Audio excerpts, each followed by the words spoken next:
Well, hello, and a very warm welcome to episode 3, season 2 of BA Fringe, the live stream episode that, celebrates ideas around the edges of business analysis. I hope you're all keeping well. Hope you're having a good week. I don't know about you, but I found this week's been one of those weeks that Tuesday felt like it should be Friday. It just seems to be one of those weeks that's never ending, but kind of in a productive and good way.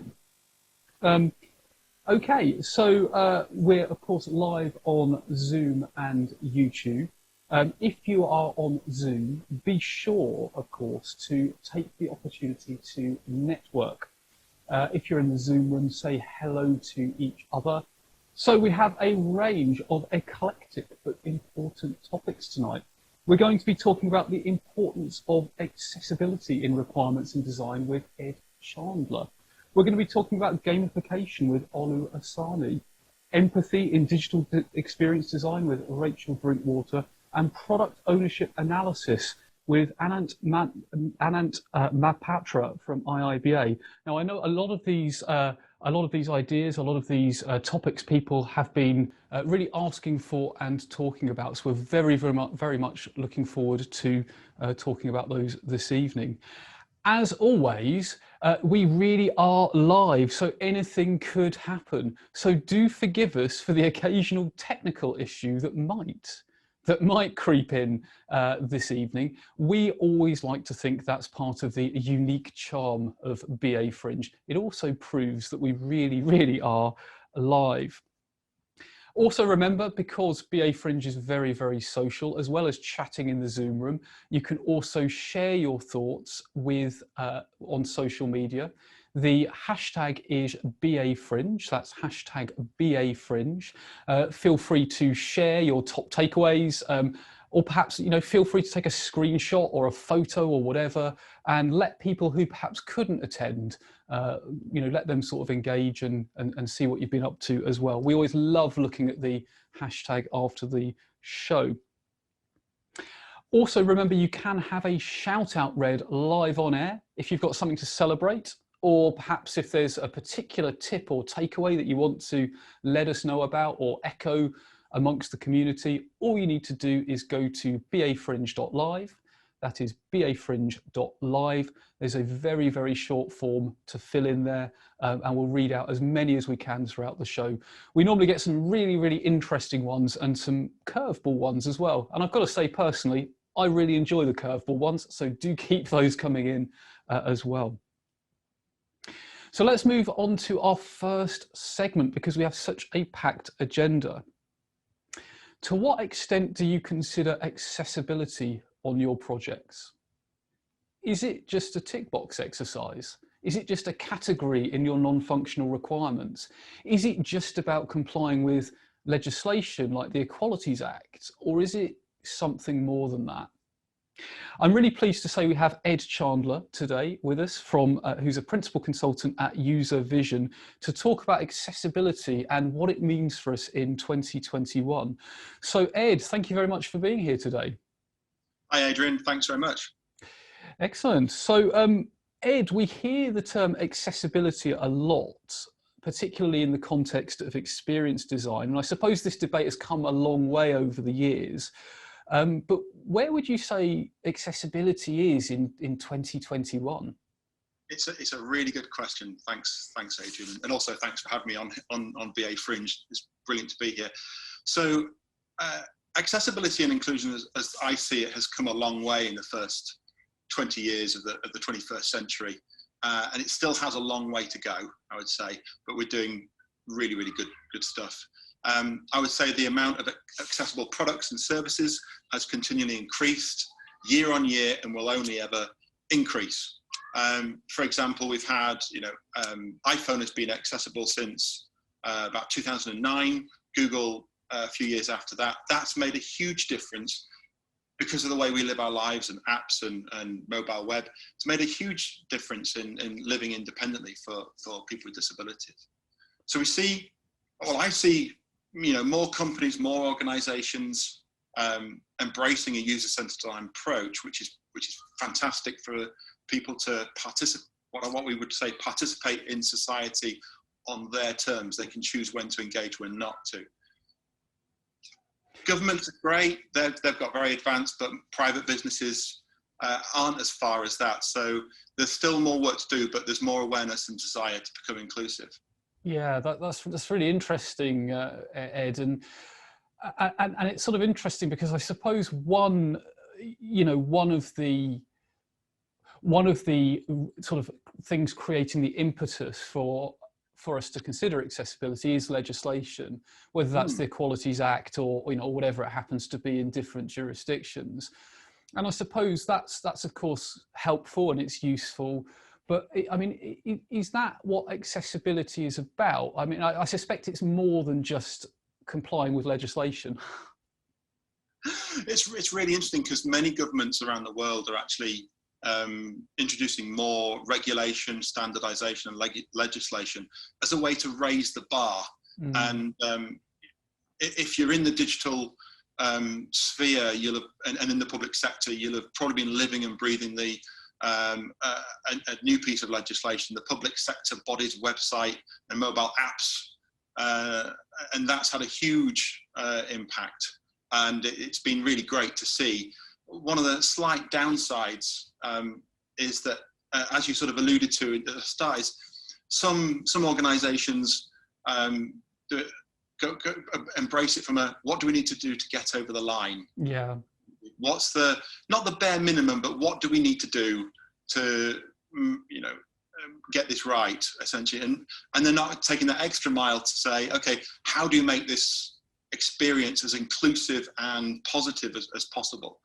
So that's a slight issue, but essentially, if we go beyond the legislation, we think that many private organisations that are making their products more accessible do it because of good business sense, and to be inclusive as well. That sort of that competitive edge. Yeah. For example, we see many banks turning around and saying we want to be number one for our customers. That's fabulous. Yeah, and it sort of strikes me, Ed, that perhaps if services are made more accessible for everyone, it might actually lead to a better experience for everyone. So I mean, and this might seem a really curveball example, but I was thinking the other day about, and I know this isn't in a digital world, but for example, having ramps over steps is also useful for people. Yes, it might ostensibly be put there for say, the initial need might be for people who are in a wheelchair or whatever. But actually, if you're carrying luggage, or if you have a pushchair, or if you're carrying something on a trolley, it actually has, that might not be the driving need, but actually making it accessible for everyone might have benefits to groups that weren't expected. Do you think that's true in the digital world as well? Absolutely, because if we start from the perspective of meeting the needs of people with disabilities, we actually make the service much more accessible for everyone, because we are catering for people's needs. So if we think about people with dyslexia or learning difficulty, they want to engage through imagery and pictures and be drawn in, and then starting reading the content. Well, that's how everyone wants to engage. Everyone in the UK and the Western world wants to engage with websites. Yeah. So, sorry, I'll let you. No. I think that's really interesting, and yeah, and absolutely. So thinking about that sort of broader demographic as well. So I suppose a question that people watching this may well have, Ed, is where do we start? What's the starting point? And particularly if we're, say, a business analyst on a project, or we're starting to work in design and specification, where should we start to ensure that what we're designing is truly inclusive? Absolutely. So I've got two starting points, and essentially, one's at a project level and one's at an organizational level. So if we want to turn and make a project accessible and more inclusive, then we need to think about it at the what I would call the project inception phase, when we're trying to identify what the problems are and what the need is and why we're trying to build a new service, we need to be thinking about building it from the perspective of people with disabilities first. If we go flip that, if we want to deliver inclusion day after day, year after year, project after project, it needs buy-in from the organization's culture.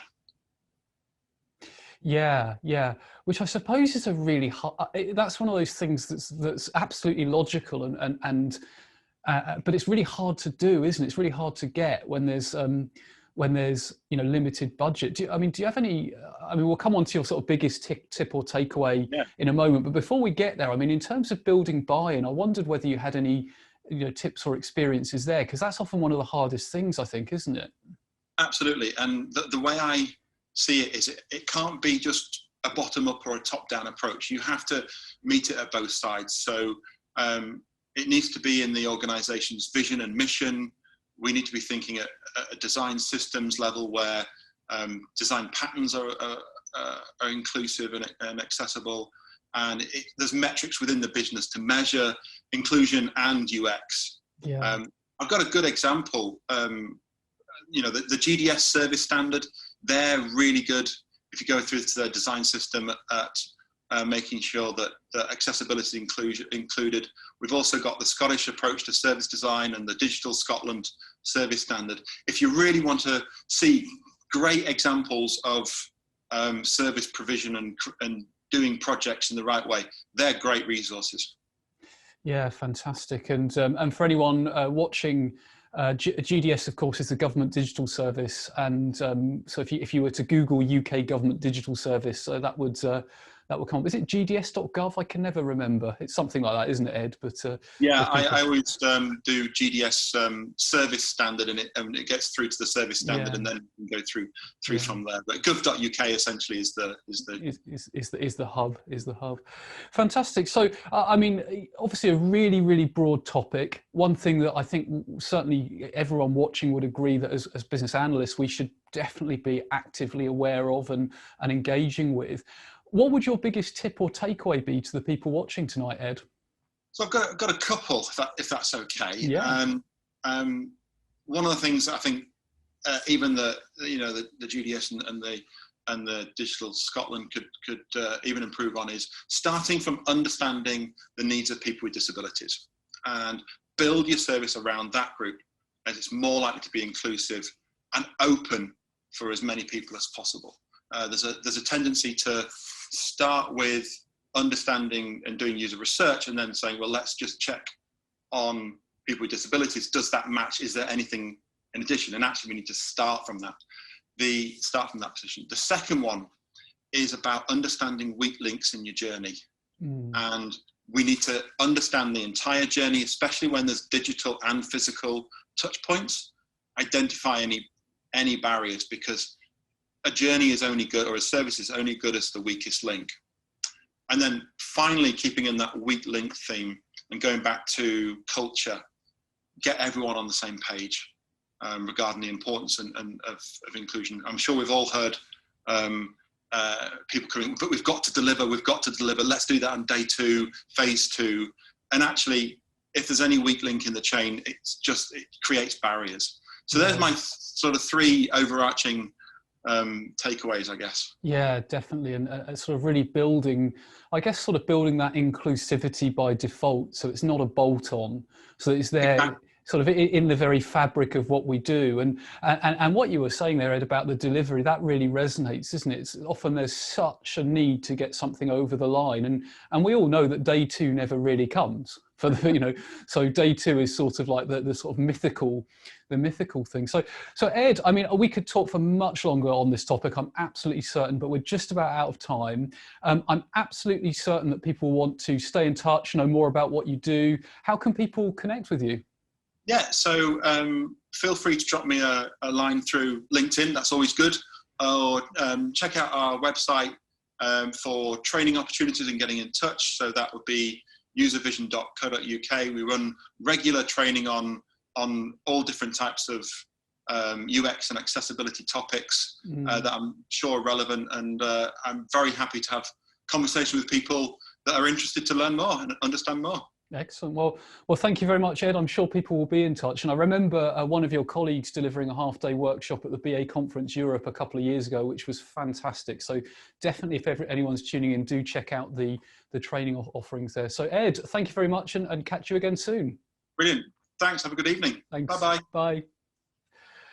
Fantastic. So much to take away from that discussion with Ed. I was really sort of taken by that idea of not making accessibility a bolt-on, because I'll be honest, I've probably been guilty of that sometimes, and I suspect I'm not the only one. You know, sometimes we have a list of non-functional requirement topics, and you know, non-functional requirements generally are sort of neglected sometimes, generally, aren't they? So perhaps building these things in from the very beginning is something that we should consider as a community of BAs. And I love that idea of, you know, bringing these things in pre-project, actually having them at that discovery stage, so that they don't get lost along the way. So as a reminder, if you've got takeaways that you perhaps, you know, you took something away there from Ed's interview and you want to share it with the wider world, do feel free to use the hashtag BAFringe. That's hashtag BAFringe to share it around the net, and you know, and sort of share it with each other. And of course, do remember you can submit a shout out, which they'll be read out later in the show. You just need to go to bafringe.live. That is bafringe.live. So we move swiftly on to our next segment. We have so many topics to cover. We're really cramming them in this evening. Have you ever wondered what gamification is and why it might matter to business and business analysis? Well, I'm really pleased to say that we have Olu Asani, Senior Business Analyst at MTN, who's going to talk to us about gamification and what it might mean for us. So Olu, over to you.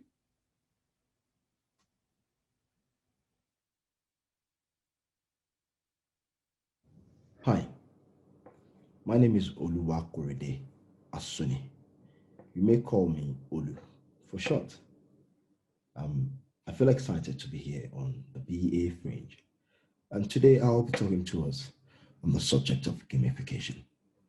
So you might be wondering, what are some examples of gamification out there in the world?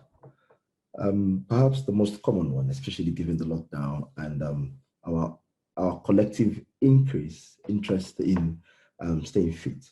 We might have seen the Apple rings on our Apple watches. That is an example of gamification. Have you ever tried to close those rings? You've participated or you've been engaged in a gamified experience.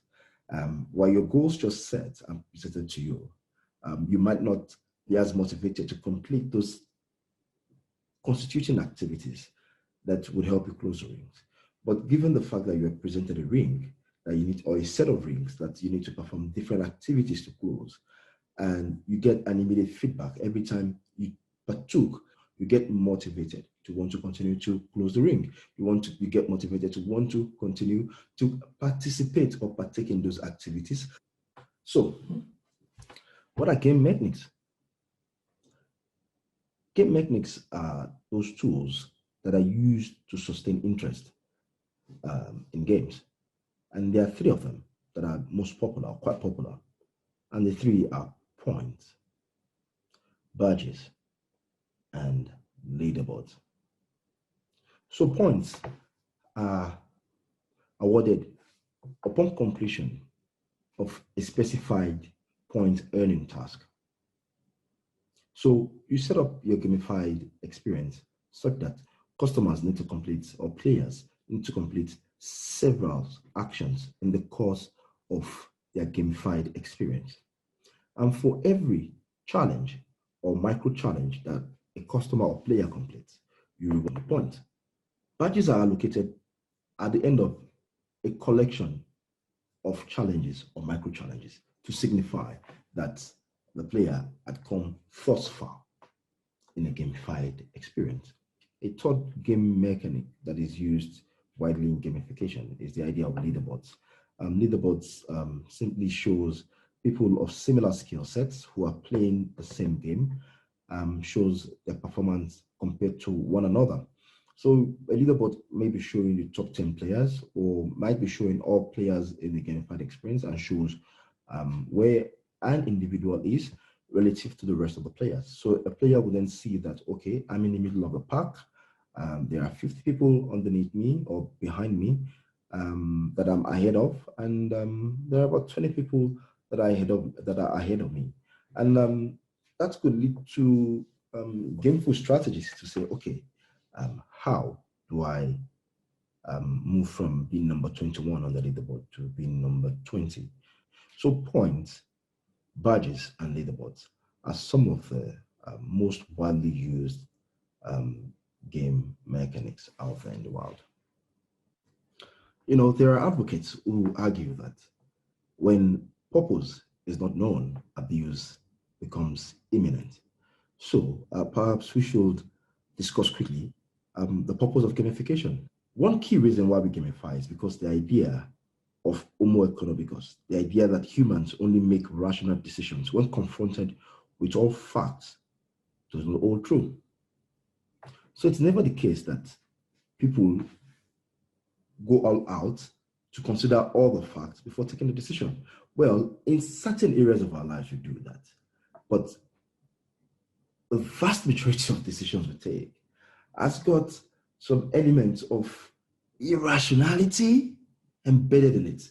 Not the willingness or the deliberate willingness to want to be stupid or the deliberate willingness to do the wrong thing, but there was a lot more emotions involved in the decision. Most of our decisions are underpinned by some emotional connection or disconnect from the subject at hand.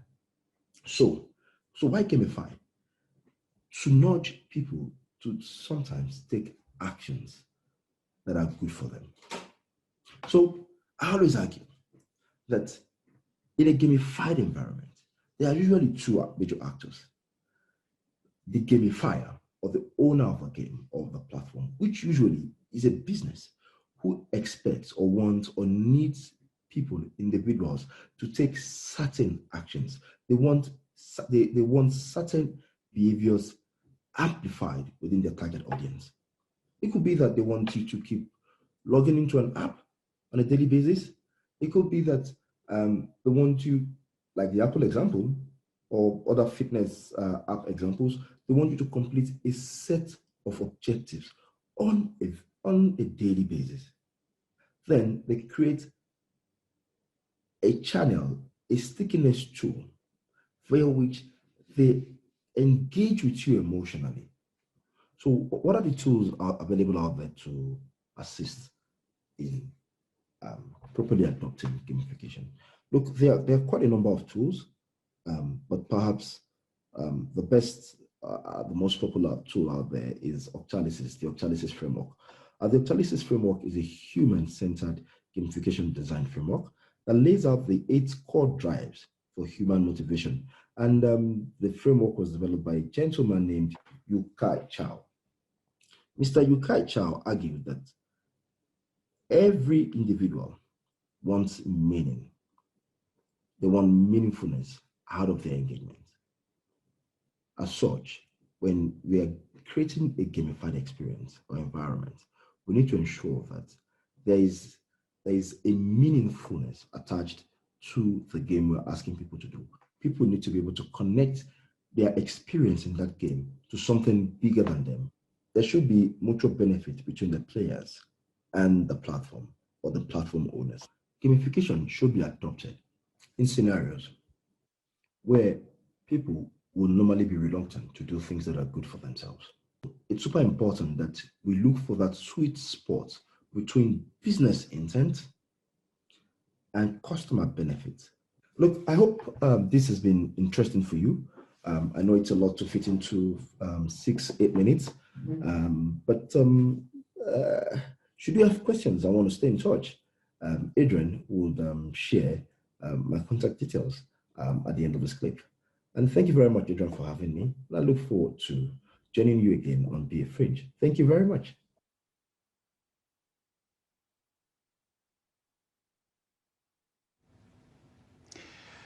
Well, really interesting topic there from Olu. So, thank you very much, Olu, for for giving us that perspective. Again, I don't know about you, but gamification is something I knew a little bit about.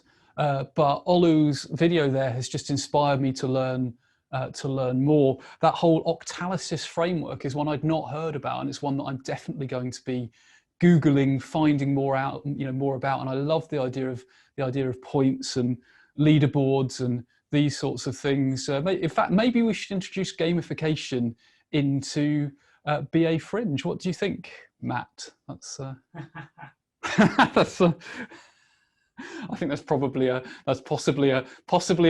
would be too tricky to do in a live environment, but something for us to consider. If you enjoyed that video, Olu actually prepared a longer version of it for us as well. So how cool is this? Bonus video. All you need to do is navigate over to over2.link/gamification1. That's over2.link/gamification1, and you'll see the full 19-minute video there as well. And of course, that's completely free. You can note it down now and go to it whenever you want. But a bit more of an in-depth view on that. So do keep in mind that, of course, very, very social broadcast is BA Fringe. So do keep those shout outs coming in. So if you'd like to have a shout out read live on air, just go to bafringe.live. That is bafringe.live. I saw that we had at least one come in, so we'll definitely read that one out in the next interval, but we've got opportunities for more as well. So moving swiftly on, because we do have a packed agenda, to our next section. Have you ever wondered how empathy fits into digital experience design? Well, I'm really pleased to say that we have with us Rachel Drinkwater. Now, many of you will know Rachel from her blogs or her presentation. She's a senior business analyst, blogger, writer, and speaker. And I only recently learned that she's also a master's in creative and media enterprises, and has the role of board director for a theatre school. So Rachel, thank you very much for being here this evening. Hi, Adrian. Thank you very much for having me. So really eclectic. I say eclectic in a positive way, but quite an eclectic sort of CV there. That's a really interesting. I imagine there's a lot that it brings to business analysis. Yeah, absolutely. And I think it's quite surprising the amount of disciplines that converge on business analysis. I've always been really interested in marketing and marketing theory. And a lot of that, certainly as we've seen that sort of digital world has advanced, and we've seen that sort of convergence of IT and marketing, really, because a lot of what we do is in the public space now. We create a lot of experiences for customer-facing teams and customer-facing applications, which back in the day, 10, 15 years ago, IT was kind of very much internal, and we looked after things that were primarily for staff in an organization. So actually, a lot of the marketing theory I've picked up over the years is starting to really come into play. Yeah. And of course, when we're doing workshop facilitation, the theatre training comes in incredibly useful. So. Yeah, absolutely. It's really interesting. So, in terms of empathy, then, Rachel, I mean, empathy, I think, is a word we're probably all hearing more and more in the BA world. But like, what does it mean in the context of digital experience design? So I actually came across an almost perfect dictionary definition the other day from the Cambridge Dictionary, and I'm going to read it out because I can't remember it. So it says, the ability to share someone else's feelings or experiences by imagining what it would be like to be in that person's situation. Now, it's an almost perfect definition, and I'll come back to why in a few moments. But the importance of it, so it enables us to think about experiences from a customer's worldview. It enables us to think about the context, the environment, the scenario that users will be using our applications, our digital experiences in. It's essentially walking a mile in their shoes. It's trying to put ourselves into the feelings, the emotions, and also the neurological and psychological state they could be in whilst they're using them. Now, I said that definition was almost perfect. And the reason I say that is because it says by imagining what it would be like to be in that person's situation. if we do that, if we only imagine and try to do it from our worldview, our perspective, we run the risk of building in assumptions and biases. So actually, we really need to be cautious that rather than imagining it, we sort of go out, we talk to our customers, we gain their viewpoints, we understand them as much as we can, and the challenges they have in a day-to-day interfaces and a day-to-day interaction with the digital space. Their objectives, what do they actually want to achieve? What are they looking for in those digital experiences? That's really interesting, Rachel, because I was just speaking to Ed Chandler earlier on the show, and we were discussing accessibility. And it strikes me that there's actually a synergy between some of the ideas you're talking about there, and also making digital services inclusive and usable by all. Would you say that there is that connection in actually, by understanding the people that really use a service, we might find that there are people who are perhaps being excluded. And by actually going out there, rather than just sitting behind an assumption, we might find that people are quite different. Did you find that's the case? Yeah, absolutely. And I think accessibility is a huge part of it. A few years ago, I was at the BA conference, and Adam Philthorpe from the BCS was talking about the unintended impacts of technology and the unintended uses. And I think part of that is not putting yourself in the mindset of the user. So we can build something, we put it out to market, and then we may find there's a subset of people that can't use it, or there's a subset of people that it prohibits them from using it, it prohibits them from progressing their objectives. And similarly, there are misuses of various platforms and things as well. So I think it all ties together, and it all comes back to having true empathy for your customers and understanding them, and that there are things that we would never dream of, never think of that people might experience until we start talking to them, because we can only, no matter how broad our minds are, we can only ever really talk from our viewpoint. Yeah, yeah.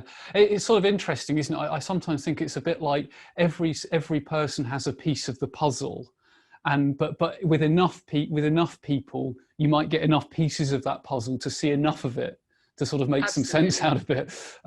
So when some people hear digital experience design, they might immediately think user interface design. And of course, user interface design is important, but we're talking broader than that. So what would you say, other than user interface design, what else is sort of included in this conversation? Well, the user interface will certainly contribute to the user's experience.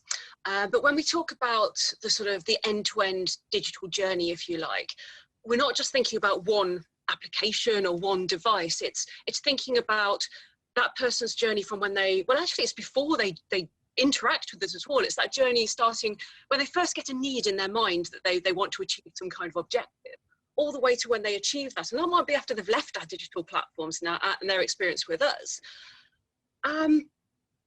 But it's really important that we understand that end-to-end journey and that end-to-end experience, because the frame of mind, they might be interacting with digital channels or offline channels that we have very little influence over before they even get to it. That can affect their frame of mind when they get to it. It could be a terrible mood because they've had an awful experience sort of downstream. They might interact with our website and then they might get distracted, and we have to then consider, well, we've got other devices and other channels, do we follow them? It's that sort of thing where you're shopping online, you get distracted, you've got a few things in your cart, and 10 minutes later something pops in your email saying, oh, did you forget something? Don't forget about me, will you? So it's not just about an interface, it's about that whole journey and all those digital touch points they go through, whether they're ours, whether we own them, whether they're existing platforms that we sort of pay to leverage, or whether they're platforms that we have nothing to do with and no influence over whatsoever. Yeah, that's really interesting, Rachel. And I was just thinking of an example recently where I had an interaction with an organisation, and I won't name it because it doesn't really matter what the organisation was, but it had quite a good, a reasonably good, I would say, a reasonably good digital experience in submitting a request. And I submitted a request and it said, thank you for submitting it. You'll receive a response in 40 working days. And then what was really funny is a thing popped up saying, do you want to give feedback? And the feedback I gave, admittedly, I probably shouldn't have been this blunt, is there's really no point putting a digital front end, you know, a 2021 digital front end on a 1970s process. Yeah. Because sort of like, if, you know, if you're just putting the digital veneer on an inefficient process, then it's sort of smoke and mirrors, isn't it? So I suppose part of it, or would you say that part of it comes back to, you know, good old BA techniques like understanding the end-to-end journey, including all the sort of process touch points, even if they're offline, like someone picking up the phone and, you know, and interacting in that way? Yeah, absolutely. And I lecture in digital marketing as well. And one of the things I always tell my students is it's so easy to get caught up in the digital side of things. You could have the best digital experience in the world and you could really sell your brand digitally. But if your customers have a terrible offline experience, that experience and that perception of your brand will follow through to the digital channels. So when your brand name pops up on their screen, they've immediately got that sort of sour taste in their mouth because they had a bad experience. Similarly, if they have a great offline experience with you, you've earned their trust, so they're much more likely to pay attention to you. So that holistic view, the on and offline, that whole process, the whole journey is so important. Yeah. I suppose I contrast that previous experience with again, another well-known sort of company that has a very good digital experience. It sells sort of appliances, white goods and other stuff. But it's the kind of thing that, you know, you choose the delivery slot. They give you a 2-hour delivery slot on the day. You get regular text updates, you know, and everything is smooth. And I know this shouldn't sound like a good thing, but they do everything they say they're going to do and you don't have to chase them. Yeah. And that's like the kind of consistent experience, right down to the fact that, you know, the person delivers the thing, takes the old one away, and is there exactly when they say they're going to be. So there's that sort of operational element as well. So thinking about techniques and approaches, I suppose we've already hinted at, you know, process and journey maps and those sorts of things. But if you were to name a few techniques that would be particularly useful for these sort of conversations, what would those techniques be? So I have prepared some notes. Excellent. The first thing I'd say is personas, and understanding who, and base them on real customers and real users. So years and years ago, we'd use sort of demographic profiling, and we'd sort of put people into these little groups based on sort of their viewing habits on television and what newspapers they read and how much money they had and what part of the country they lived in. And we've really moved away from that as we've got more and more data and more abilities to capture that data on our customers and understand who our customers really, really are. We can create much more personalized experience and much more accurate personas. So first thing I'd say is build personas based on your real customers. Build them from transactional data in your company, from focus groups, from anecdotal evidence. So if you do have things like face-to-face branches, go out and talk to the guys there and find out who they deal with on a daily basis. And then, of course, good old-fashioned BA techniques of face-to-face interviews, surveys, questionnaires. Gather as much information about who your customer is as possible. Then, as we've alluded to, customer user journey mapping, so understanding that end-to-end process and that end-to-end journey, and those digital touch points, so we start to understand how they are actually interacting with us in our digital experiences. Yeah. And, sorry, Rachel, go ahead. That's all right. I was going to say, and there's something I've been working on quite a lot is how we leverage those digital touch points. So I talked a little bit earlier about the neurological and psychological state our customers are in. And again, when I'm lecturing, I often talk about the ethics of that, because in marketing and really in technology, we're so busy competing for people's attention. We can sometimes use slightly unethical techniques to grab that attention. But in doing so, we can be putting a lot of stress and a lot of pressure on our customers. And ultimately, it can become quite an unethical practice, the way we use things like FOMO and persuasive marketing and those sort of techniques. So I've been thinking about intentional design. So at each stage of that journey, let's make a conscious decision. So we make a choice with each digital touch point, and each point, do we enhance their current frame of mind? So do we accept that the frame of mind they're in is the best frame of mind for them to meet their objective, and we help them to stay in that frame of mind? Do we want to protect them from distractions and things like that? Or do we want to capitalize? And by that, the real word is, do we want to exploit? So do we actually want to use some of those techniques because it's ethically safe to do so, and we're not sort of working to the detriment of our customers at that point in the process. Yes, that's an interesting model there, Rachel. I think we've got a graphic of that we can bring up on screen to sort of summarize it, if we can get hold of it. There we go. So we've got the capitalize, protect, and enhance. So that's a really interesting thing. And so would you imagine sort of using this almost at every touch point and actually categorizing those touch points under those different categories? Would that be how that model's used? Yeah, so I've trialed it on process maps, and I've generally used it on students. So as I sort of used a studying app, because it's a brilliant example of when actually a student really needs to be focused. They don't want to be distracted by notifications and things like that. Yeah. But there are other points in that journey. So they've submitted an assignment, they're just about to go off and start browsing. That's a really good point where we could capitalize on the fact we've got their attention, and actually to start cross-selling something or to encourage them to go somewhere else wouldn't have a detrimental effect on them, but actually helps us to meet our objectives. So we've protected them during the studying part of it. Or we can enhance that brain state of deep study with various techniques, and then we can capitalize later on when ethically we're not going to be disturbing our student reaching their objectives. Yeah. Wow, gosh, what a tricky minefield these things are when you start to really analyze them. So so what would your biggest tip or takeaway be? Because I mean, I know, Rachel, we could talk about this for a long time, a really deep and fascinating topic. But if there was one or a couple of takeaways that you'd really want people to take away from this session, what would they be? So I think it's really reiterating a couple of the previous points. So one is consider those unintended impacts and those sort of unhappy paths. Take the time to sort of think about alternative uses of your digital experience. And in manufacturing risk planning, they use unintended use and misuse planning session. So I've got a friend that works in manufacturing, and it's fascinating to hear some of the alternative potential uses they come up with, some of the things they produce. So that's one thing. Really do think outside the box on how your platforms and your digital experiences could be used. And the second one, speak to real people. Speak to your customers and as diverse a range of people as possible. Don't assume, go and ask how those customers want to use your tool and what their objectives are when they're using digital experiences. Yeah, so actually go there, see, understand the real customers rather than assuming and doing it from the comfort of a conference room. Absolutely. Excellent. Rachel, I mean, thank you so much for taking the time to be here to have this conversation.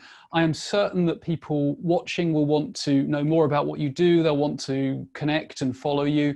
How can people connect?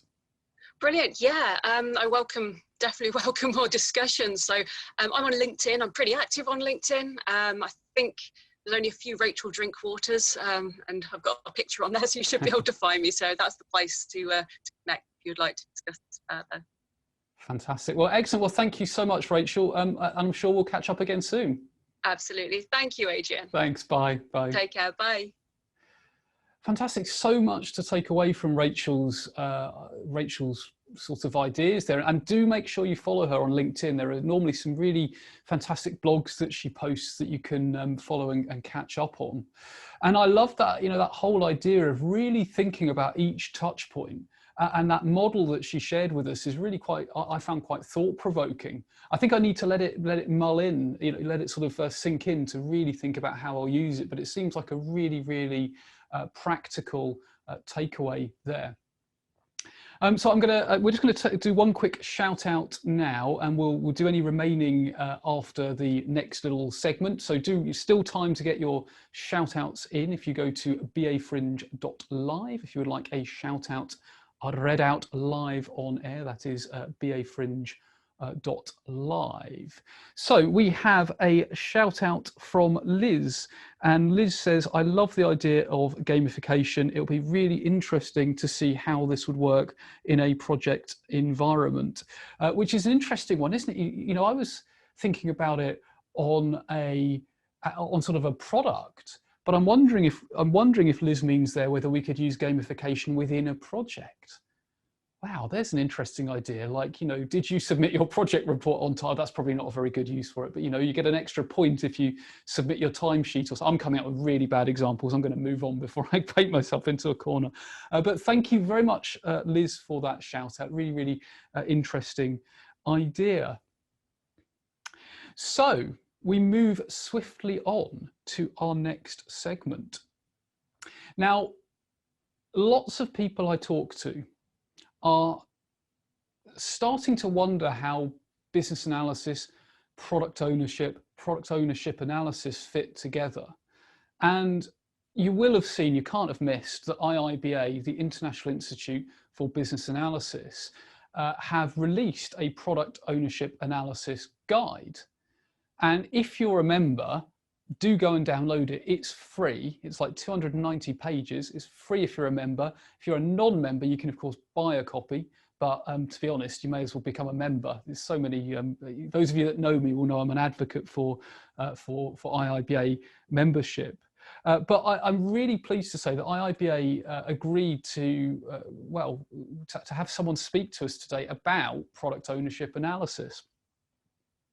So I'm really pleased that Anant Mahapatra, who's a product owner at IIBA, is going to speak to us just briefly about product ownership analysis.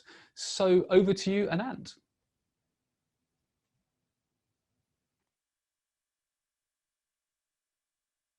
Hi, I'm Anant. I'm a product manager with IIBA, and it's a pleasure to be part of BA Fringe. I'll talk a little bit about product ownership analysis today. We've actually started calling it POA. And right off the bat, you would see that this is something new and different. Well, product ownership as a discipline has been around. And there is a lot of literature around traditional product ownership. So what's new in product ownership analysis? When we started talking to our practitioner community, we learned a couple of things. First, there's a shift in the way organizations deliver value today. Most organizations are moving towards a product-centric view, where traditional definition of successful outcome, like being on time, being under budget, or within schedule, are getting replaced by great customer value and good product experience. But second, and more importantly, many products do fail despite this product-centric shift. This led us to realize that there is definitely some gaps in the way traditional product ownership is practiced. The products that succeed must be doing some things differently. The secret recipe, as it turns out, is good business analysis practices and a set of core ideas that each successful product team embraces.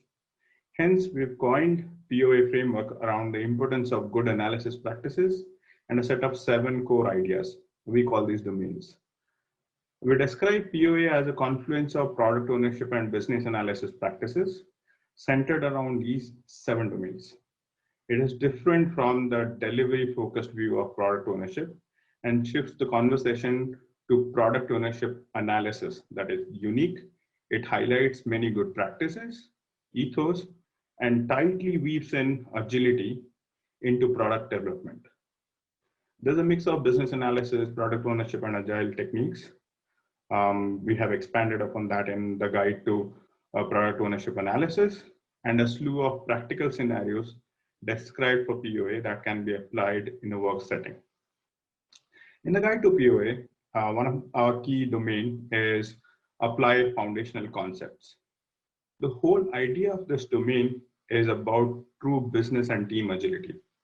We explain in product ownership analysis guide how organizations can create their processes, standards, team structures to support product teams to come up with great products. How roles and responsibilities within teams can be divided into dynamic product teams that is better together as a group than individuals. We also talk about how organizations can build and support different product teams and encourage product teams to be better aligned with business goals and objectives. And at the same time, balancing the product to solve customer challenges. This was just one of the core domains, and we have 6 more domains comprehensively described in the guide to POA. As many of our practitioners already work in a product setting in different roles, capacity, we highlight that POA is a responsibility of the entire product team. It is not just for POs or proxy POs. It is the entire team that practices POA to a varying degree to build a world-class product. We look forward to starting a whole new conversation around POA, and you can find more details and download the guide from iaba.org/POA. Thank you. Have a good day. Fantastic. So I thought really interesting overview there. And, I think this is a topic we're going to be hearing more and more about. So definitely do head on over to the IIBA website, check out that guide. As I say, if you're a member, it's completely free. You can just download it as your member's copy as a PDF. If you're not a member, then, think about perhaps joining or indeed buying a copy. So I think that's a topic we'll be hearing more and more about. So just before we move on and conclude, a couple of shout outs have come through. I'm reading these straight from my tablet. They're literally hot off the press. Now, I mentioned we occasionally get curveball shout outs. And to be honest, I tend to read them out however wacky they are. I don't know whether these are real names or whether they're real people, but hey, let's go with it. So Peter says, BAs are superheroes, which I think I'd agree with. And Peter goes on to say, Adrian should dress as Batman, which I'm not sure whether that's a serious suggestion, but I'm not sure with a 5-foot wingspan whether I would fit in the studio. But thank you, Peter, very much for that suggestion. We'll definitely put it on the to be considered for the next episode wish list. So yeah, we'll see whether that happens or not. Simone, I think probably a more serious suggestion here. Simone says, really interesting ideas about product ownership analysis. Lots of good conversations happening in my organization. So yeah, Simone, I think that's probably true for many of us. There seems to be that conversation about the intersections between different disciplines and how as BAs we adapt to that. So again, all that's really left for me to say is a massive thank you to all of our speakers, everyone who has put their time in to be here this evening. A massive thank you to everyone who is watching live. Remember, if you're in the Zoom room, feel free to share contact details like LinkedIn profiles so that we can sort of keep this community, this mini community going. Do get in touch if you would like to be on BA Fringe. Please don't think you have to be a professional speaker, whatever that means. There are many, many options for you appearing on BA Fringe. The most important thing is having a story to tell. And it can be about a topic that's a little bit curveball, a little bit different. We enjoy that. It's about stuff at the edges. So please, please, if you're interested, drop me a line via LinkedIn, email, Twitter, however you want to, and we can have a conversation about it. Even if you just have an inkling of an idea that you want to talk through, let's talk it through and see if it might be something we can include on a future episode. Now, the next episode of BA Fringe is next month. The link is just going to be dropped into the chat in the next few seconds if you're there on Zoom. And do feel free to sort of register straight away. Remember, often the Zoom room sells out. So if you register now, you'll be reserved a space. You can always cancel your registration later. So if you find that you can't attend, you can click on the cancel button on the registration email you get. But that way you'll still get sent a link to the recording. So if you think you're interested, just go ahead and register. You can always cancel later if you can't actually make it. So all that's left for me to say is a massive thank you to everyone who has been involved, both the speakers, and as I've said before, as I know you probably know by now, BA Fringe isn't just me. It really is a team effort. Literally everything from the graphics which appear on screen are sort of deliberately designed. So a massive thank you to everyone who's been involved in the technical production. And as ever, a massive virtual round of applause to our producer, Matt, who does all of the technical stuff and makes all of this array of scary looking technical equipment work so seamlessly in a live environment, which is no mean feat. So until the next episode of BA Fringe, stay safe and see you next time. Bye for now.